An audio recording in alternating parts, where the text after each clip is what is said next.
To listen to the full episode of this podcast, head over to the Flatchat Podcast Facebook page and check out the full-length video there. It'd be great if you could give us a like on the page while you're there. But for now, this is Jay Kennedy to answer all your questions and inquiries about the iRacing paint situation. Thanks for listening, and we'll see you next week with Jamie McKnight on Tuesday, 6 p.m.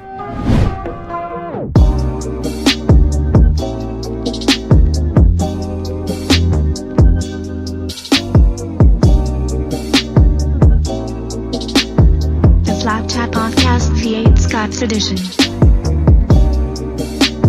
As Fonty and Jared leave the studio, we now have the gentleman who's going to answer all your questions about the new paint rules in V8 Scops and the other broadcasted races this year. Jay Kennedy, mate, thanks for joining us on the Flatchat podcast. My pleasure, boys. It's been a little while, but good to be back. Yeah, second time. Yeah, mate, how's your holidays been? It's been a while, eh? What's a holiday? Would never stop. But yeah, no, it's going to be an exciting year with what we've got going on. But yeah, the action never stops for us behind the scenes. Plenty of planning going on, and not much of a break for us. But it's going to be a good year and going to be worth it. Oh, we'll appreciate the efforts that you guys put in day to day. I mean, Fonty was saying you guys put in 500 hours last year, and we'll definitely appreciate that, mate. And yeah, well done. You've been doing a great job. Now, the big subject. This is what everyone has joined for. The paints for this year. There are new rules. Jay, did you want to maybe roll over the basics of what we're going to see this season in SimSpeed broadcasts? Yeah, so iRacing are forcing all of the broadcasters on the iRacing Esports Network to abide to the iRacing custom paint policy, which has been in implementation for around about 10 years. So it's not a new policy. So people are saying, this is all new rules. It's not a new policy. It's been very, very strictly used in the Peak Antifreeze NASCAR Series, as well as pretty much every Indy 500. Remember, in the past, the Indy 500 was actually broadcast on the big screens at the Indianapolis Motor Speedway. So the rules have been there for a long time. They just haven't been enforced in anything other than those series for the main part. A couple of the other Pro Series had them very loosely enforced, but nowhere near as strictly enforced. But this year they've said that we really have to knuckle down.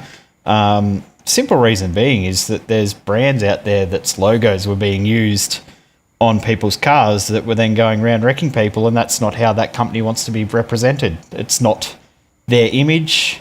It's not their car. They don't want people to use their logos unless they've asked for permission to do it. It's pretty simple. That's an interesting point and a way to describe the particular reason why it's important. There's heaps of comments and people in the community that have asked questions about kind of questioning the validity of why it's so important. Like, why now? It's been out for a while, and if the paint policy was so important, why is it being implemented now? And other questions are hovering around that the kind of topic that we see broadcasts on, say, network television that broadcasts V8 supercars or Formula One or whatever it is, and they seem to run whatever they want, whatever's on the car.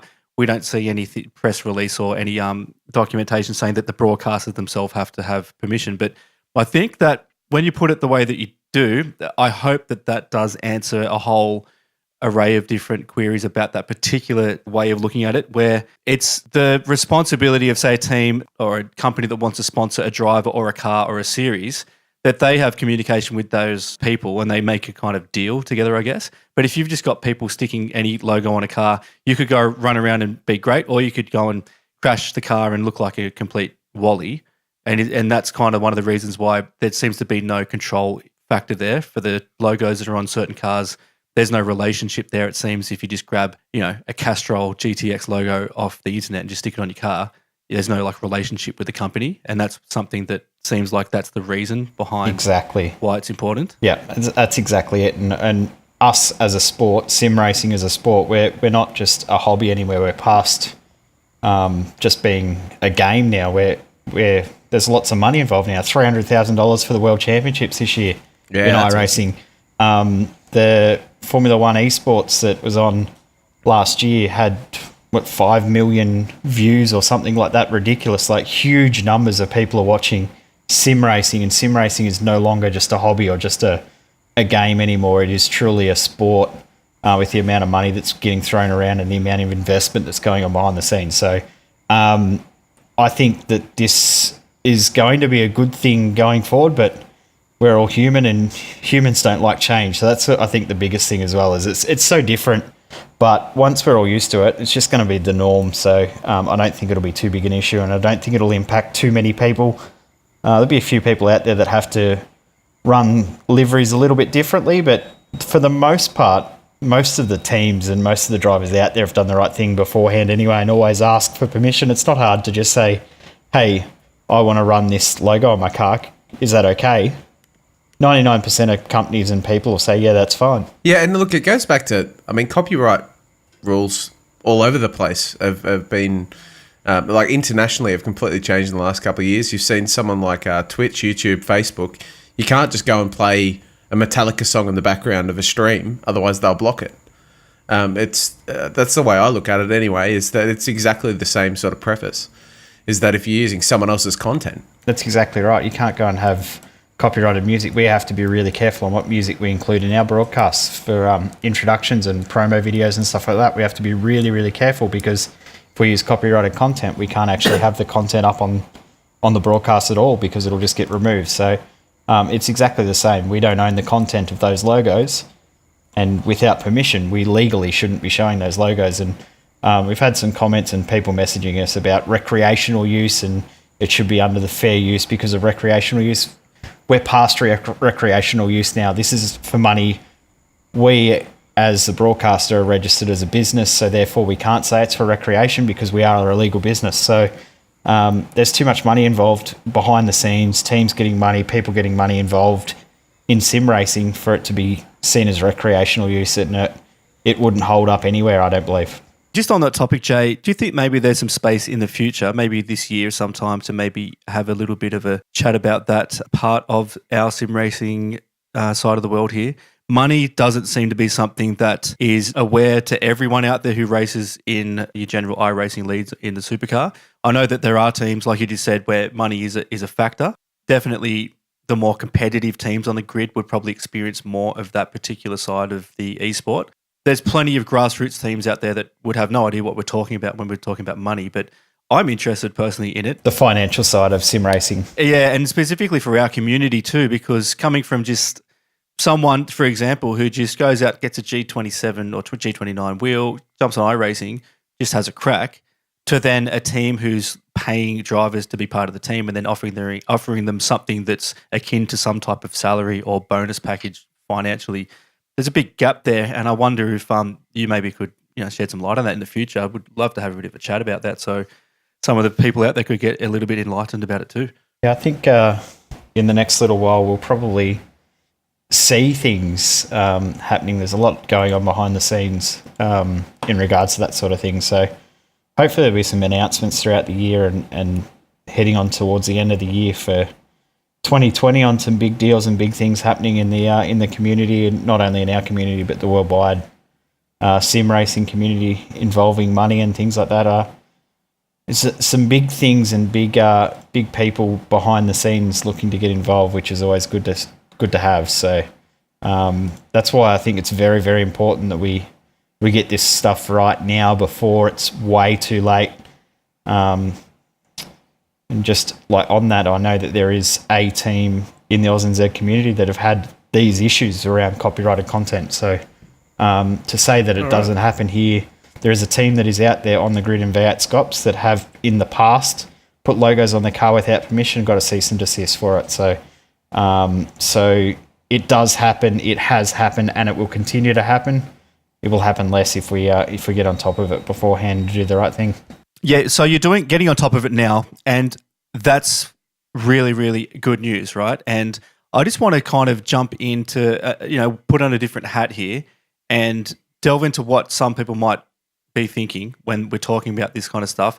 If we talk about the iRacing paint policy, right, and playing devil's advocate, someone's out there, a team's out there, a group, whatever.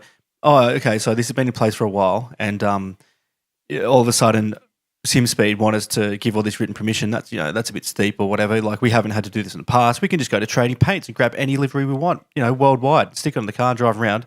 Obviously, we just covered the answer to that you're a broadcasting registered business now, and you can't. It's really being taken seriously. But the reason that might give some people out there some impetus to follow suit with this and not go against the grain, to go with it, there's no downside. It's a little bit of a hassle getting the written permission for sure, but I'm not sure if everyone is really into this. But I can't, if you're listening, guys, jump on board with the fact that this thing's growing.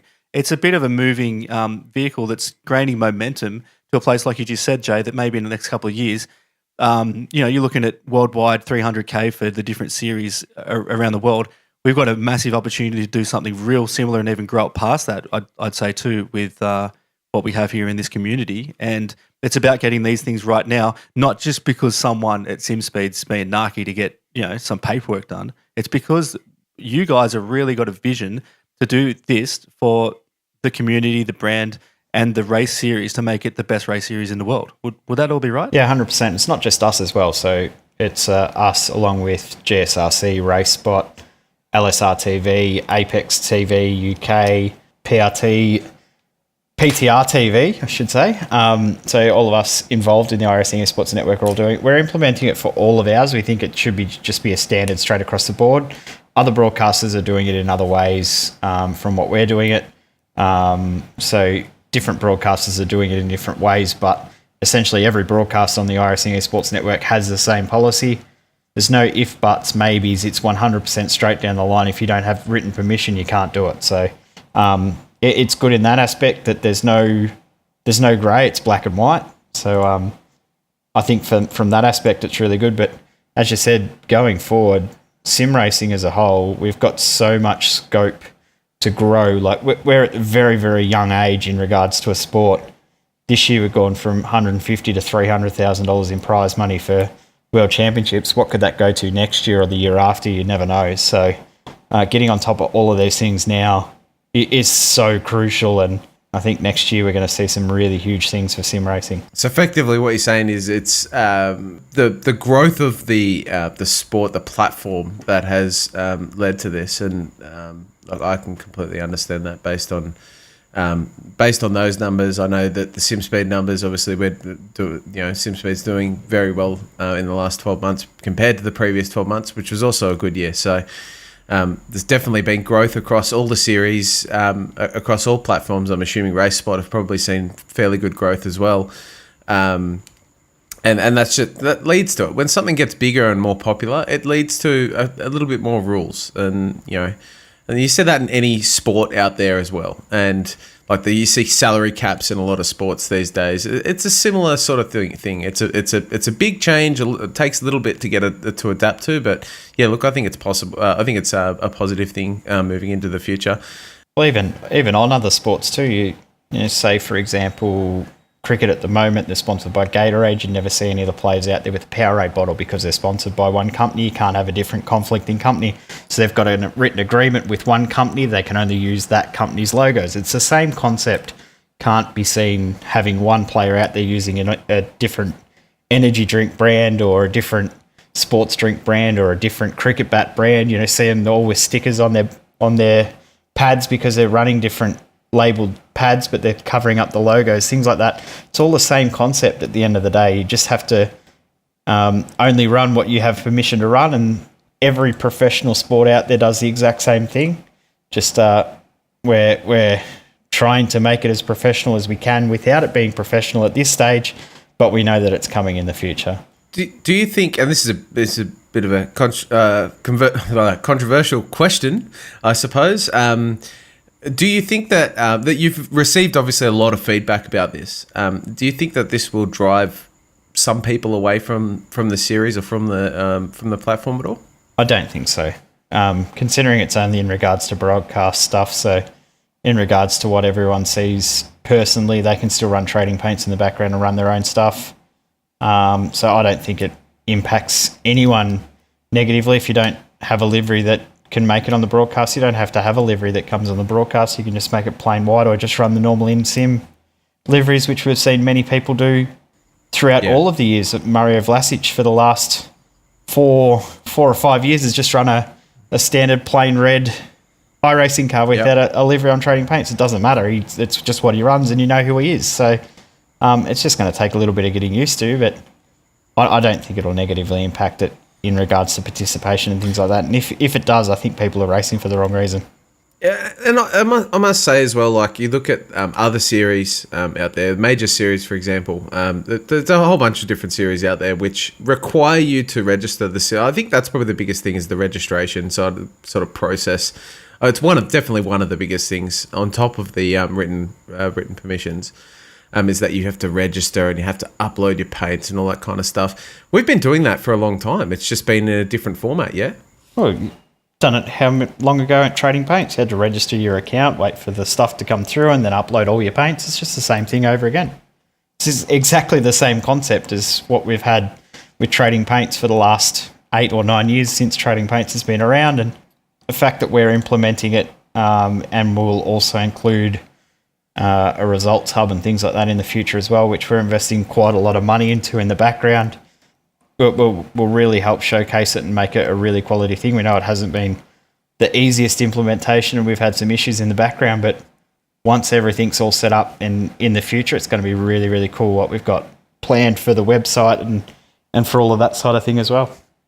Yeah, cool. A lot to look forward to this season. We've just heard, I'm just going to go off subject a little bit. I want to get your opinion of this. We've just heard that Jared Filsell, Luke Harvey, and Jake Burton have just left TTR, or I'm not sure what happened there. But mate, what do you think this season's going to be like? Do you reckon the TTR domination is over? No, I don't think so. I think they're still going to be the form team. They had 4 out of the top 5 in the championship last season, so I don't think the domination's over as such.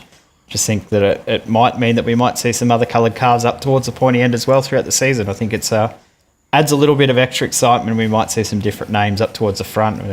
And you've got a lot of new drivers at TTL. They've picked up and recruited very well. ERT's also recruited very well. This opens the door for more different drivers to come into TTR as well. And then wherever those other 3 guys end up going to, is going to really mix up the field as well. So I think it's going to shape up to be a really exciting season, regardless of who dominates or if a team dominates. The fact that we might see a little bit of a mixed up field is going to be pretty exciting. So on that, Jay, very serious question. How much would you give me odds that Chris Kessie will win a race this year in Top Splits Cops? How much we taking? 1,000 to 1? I was going to say probably 1,000 to 1. It's going to have to be a fair bit of... Pretty... Maybe Watkins, Glenn, if I just start from the pits. And yes, you start from the pits. Everyone will crash at the S's. Hold on, there's one issue with that. It's first round, yeah? No, so one issue is Watkins Glen even in the schedule? Ooh, it could be a Bell. Maybe I'm getting mixed up. Yeah, it's all right. We haven't released the full schedule yet. So okay, all right, my bad. I was thinking, look, it's going to be a 1 in a million chance, if anything. Yeah, well, I think 1 in 1,000 is probably pretty good odds. Yeah, probably selling you a bit short. Yeah, you never know, mate. Chris, you got pretty good, pretty nifty in that V8 supercar, mate. Ever since you had that session with Josh Rogers from the unnamed driver school, that was a secret. It's not VRS. But then again, VRS is not our title sponsor, so in saying that, he is actually now with VRS. He actually is doing coaching packs and that now that he's at Coanda Sim Sports. So Josh Rogers is doing VRS data packs now. Oh, get back involved then. Before we go, we do have a couple of questions I do want to get through with. Go for it. So this is from this is a public post from Dan Coxon. So as a logo example, why and what is the difference between broadcasting the Penske truck rental logo at Belle Isle and having it on the car? It's in the sim, therefore I assume acceptable in the broadcast. No, it's not. So that would have been signed as an agreement with the Belle Isle circuit for the real location of that billboard. And effectively your car is your own personal billboard that is moving around the circuit. So any logos on that need to be approved for your use. So no, it would not be approved. So, yeah, basically you have to have approval for what is on your personal billboard that is driving around the track. They also mentioned in the same questions that the Super Cheap logo is at Bathurst, but that has been, you can't go to Bathurst, the real life Bathurst circuit, without seeing 100 Super Cheap Auto logos all over the place. So, and one on the start line as well, painted on the ground. Yeah, it's interesting that that particular point seemed to be glossed over quite widely when I've heard the conversation and read the comments on the conversation at hand about the paint topic. Just that the fact that, or to perceive it this way, that you've got cars, logos on them, track logo on them, all that kind of stuff. You got to just ask who owns what, and iRacing, I guess, owns the track. They own the cars and everything. But, if you get in the car and start driving the car and that becomes your car on a broadcast, it's a different story, because then, like, if someone says, I've got a relationship with this company and I've asked them and to put the logo on the car, then that covers that sense. So let's say iRacing owns the track and all the logos there, they've made that happen, that's fine. The person has the car and they've asked their mate to put a logo on, and that's fine too. But then this is the crucial factor, that it then goes on to a broadcast which you own, Jay, and you and Fonty own this. That's where the line gets drawn, and that's the difference between just asking a mate, can I put your logo on my car? Yeah, sure, buddy, fine. Because it goes into a different realm when it starts being broadcast on YouTube and all the different places. So then everything becomes your property and you become responsible for it. So at the end of the day, if someone sues in regards to logos on a broadcast, the person that would lose their house if we were to get sued and we lost would be me. So that's where it comes down to. So that's why we're being very, very strict about the whole policy, is if something does happen, the people responsible are us at SimSpeed. So it's more like, it's so, I suppose, directed at the broadcasting side of things. I'm sure there'll still be people slapping the Trading Paint's latest Shane Van Gisbergen livery on their car, yeah, of course, on a regular basis. But that is on that's on them or on iRacing. Do you know how that would sort of work?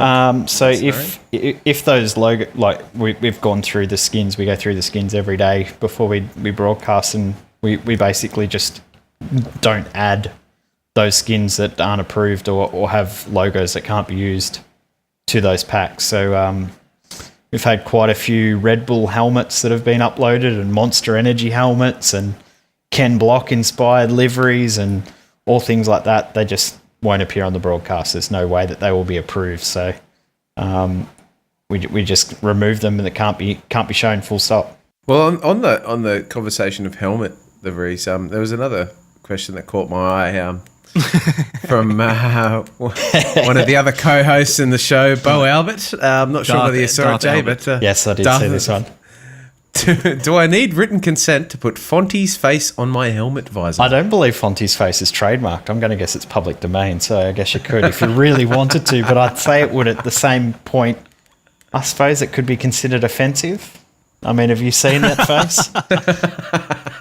Hey, Chris, why don't we trademark Fonty's face to the Flatchat? Oh, that'd be... We can you really wouldn't want that. That would be of no value to anyone. I think we're all in the same boat there. Yeah. I was trademarking any of our faces.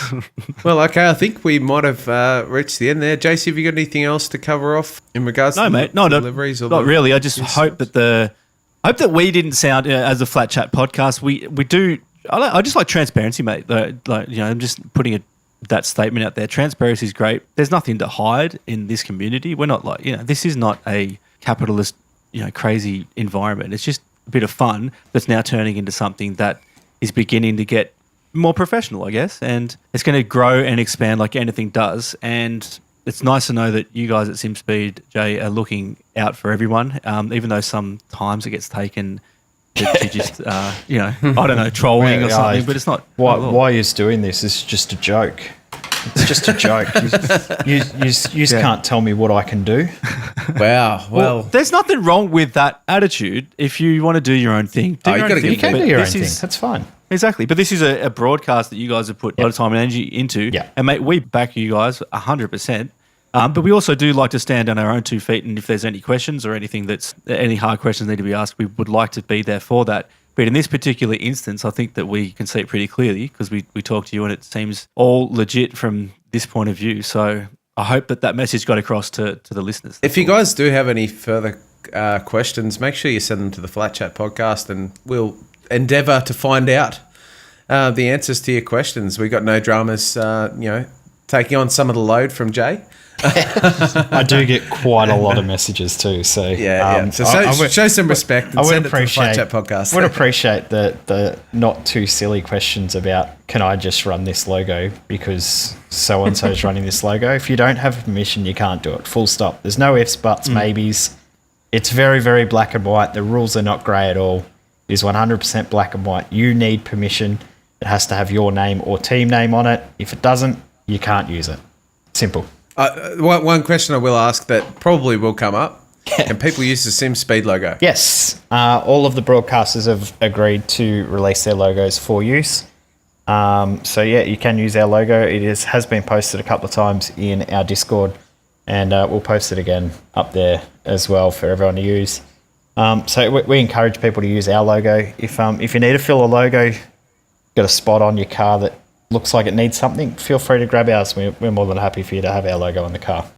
Same here, I guess, too. If anyone wants to use the Flat Chat, you two people out there who'd like to use it, that'd be fantastic. There you are can even vandalise it. We don't mind. there are a few sim racing companies out there that have put blanket approvals out there. I know JRT is one that we do love to use. We love JRT, and Joel has put out there that yes, his logo can be used on skins without getting permission. So he's put that out there as effectively public domain. So there's another little filler logo that you can put on. So there are people out there that are more than happy to have your logo. Just send them a message. It's not hard.